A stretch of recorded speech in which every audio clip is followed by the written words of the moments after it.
let's shoot some time lapse.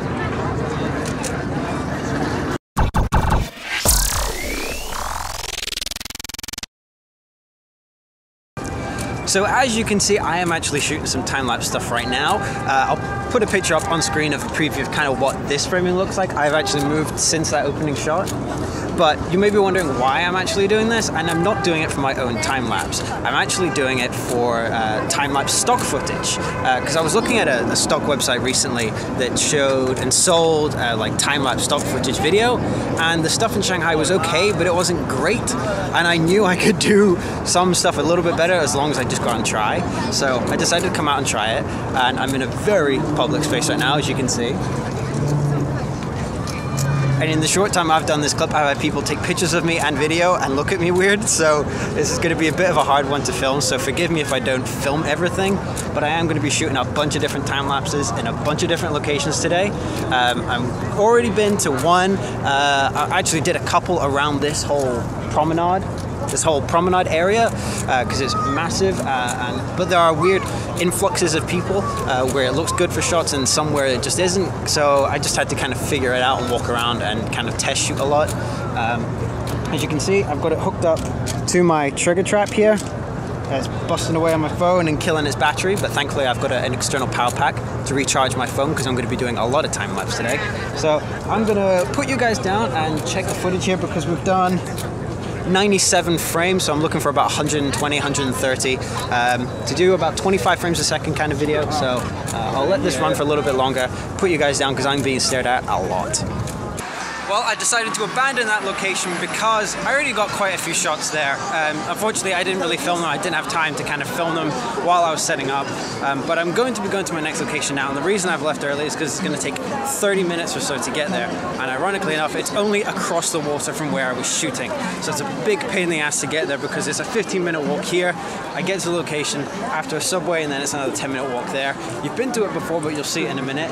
I'm trying to navigate my way around 1,000 people here. It's amazing, amazingly busy and amazingly hectic, but let's get to this next bit because after that I've got another place I want to go to, but that's where the real magic will happen. I'm going to be doing some time-lapse stuff at night because that was the one thing that was completely lacking in all the stock footage. There was very little nighttime time-lapse stuff, or night lapse, I guess is probably the way you would call it. So let's do some of that tonight. I'm really looking forward to that, but first I want to try and do something that I didn't see anybody do in any of the stock videos, so let's go to that next location. So here's a very quick addition/detour to the trip. I was just about to go down into the subway there, but then I realized actually I'm on Nanjing Lu, which is a really popular and well-known shopping street kind of thing, and it's really popular with tourists, as you can see, because there are hundreds of people walking through. And the cool thing is the sun is shining through. You can actually see it glowing up on my face right now. And what's happening is you're getting really cool people shadows and just because of long exposure stuff. So I figured I'd do a quick time lapse while I'm here as well. Only a couple of minutes, that's all I really need to do. But I'm just going to do this in addition to what I'm already planning on doing. Again, the subway's just there, so after I'm done shooting this, I'm just going to jump on the subway. It shouldn't take me that long at this point, but I figured it'd be worth doing because just look at the amount of people here. And because of the really cool light. I mean, it's nice, big, glowy orange because the sun is setting right now. And I'm getting looked at by possibly about 300 people right now talking to you guys. So you better appreciate the fact that I'm freaking doing this. All right. It's got maybe about 30 or 40 shots left to go. And after that, I'm going to do a quick review of them. I'll throw what it looks like here on screen, just a little still image so you can kind of see what the camera is looking at. And then from here, I need to jump on the subway and get shooting because I've got 2 more locations now. I've probably done about 4 or 5 shots now at this point, so I'm doing pretty good for today so far.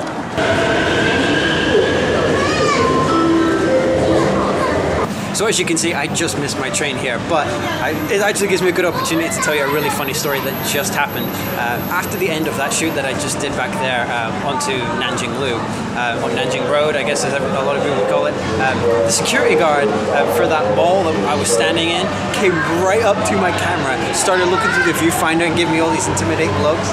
And it was hilarious because he literally can't do anything. He can't kick me off. Well, he could probably kick me off the property, but he can't do anything to my camera. And he was all intimidating and looking directly into my camera, and I was just like smiling the entire time. Like, what are you gonna do? All right, cool, new train. Gotta go. Do you recognize where I am yet? Yep, I'm across the water. at a very similar location as to when I did, I actually did an old vlog. Well, it's not old, it's just a couple of months old. It's time-lapsing in Shanghai. I'll put a little thumbnail here for you guys to click on. And I was actually shooting at this very spot at nighttime. And it didn't really work at night because I think I was kind of in the wrong position. I actually kind of want to be more over here, where you have traffic leading into the big Pearl Tower.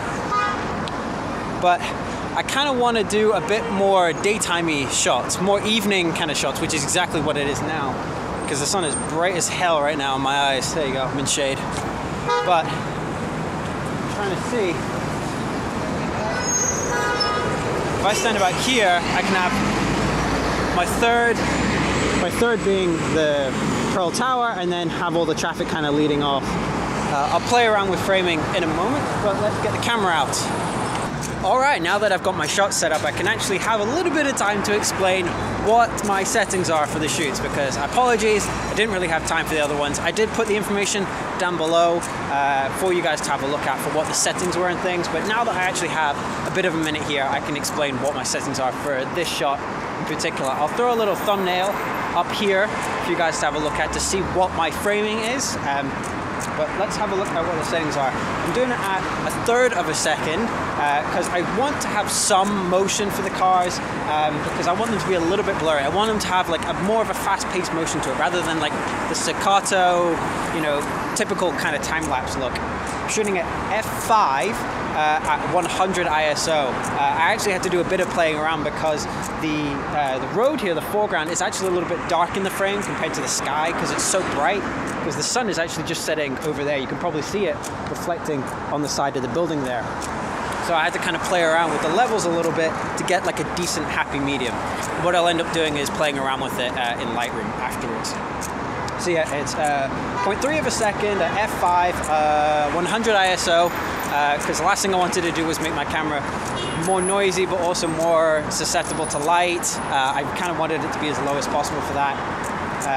It's manual focus. Actually, my optical stabilizer is on. I've just realized that, so I'm just going to turn that off quickly. I shouldn't have to worry about that too much. It's just a little precaution. And as usual, I've got my trigger track hooked up. I'm actually balancing my bag here using a little clip, Carabiner clip that I use all the time that actually doubles as a bottle opener. Cool fact. I'll put a link down below to what it is. I think it's called the what is it? The S-Biner or something like that? Yeah, the 19 S-Biner or something like that. It's cool. I use it a lot actually. But for the trigger trap itself, what I've got it, fancy 911 there. It's a shot every 1.2 seconds. So effectively I'm having a buffer of 0.9 of a second because remember my shutter speed is 0.3. So it's kind of a decent enough buffer, but I've got a really fast 64 gig card in here. It's super crazy fast. It's ridiculous. It's like 800x or something, so it can definitely keep up. Oh, and I keep forgetting, I'm able to get these long exposures, you know, 0.3 of a second, or 1/3 of a second, or however you want to call it, because I've got my little stopper on. That's a cool little trick that I noticed with a lot of time-lapse stuff is they didn't have any blurry motions because they didn't use any filters. At least I couldn't tell that they used any filters. So I figured, well, if I do time-lapse stuff using filters, and because of the locations I know in Shanghai, I can get something looking really cool.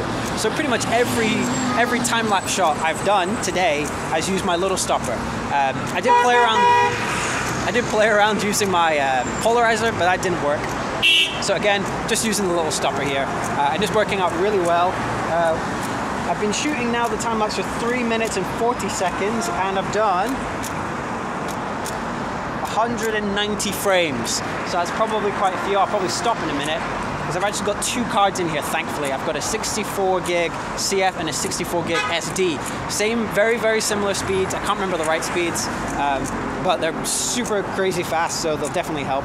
And I've got 1,270 shots left today, and I've shot a bunch. So I'm pretty happy with what I've got. I'm going to stop this, I'm going to review it all, and maybe I'll change up my framing a little bit, because I'm here and the light is still working out. I want to utilize this sunset light before it disappears. I might do some nighttime time-lapse stuff, I don't know, we'll see. There's lots of traffic, there's definitely an accident going to happen soon, so I might hang around and see what happens there. Maybe I can catch something cool on camera. That's awful to say. So just when I thought I couldn't find anything else to shoot around here, because I walked around literally for a good 15-20 minutes trying to find another shot, I was walking back to the subway and I ended up across this little idea, which is cool. I'll put a little frame up for you here to have a quick look at. And I'm actually pretty stoked with what I ended up with, because it's got the walkway, it's nice curves around, and then you've got the Pearl Tower there. There's definitely going to be an accident here. I'm convinced of it, because there's accidents happening everywhere in this junction. But let's talk about the settings for this one now that I actually have a little bit of time. It's all nice and set up.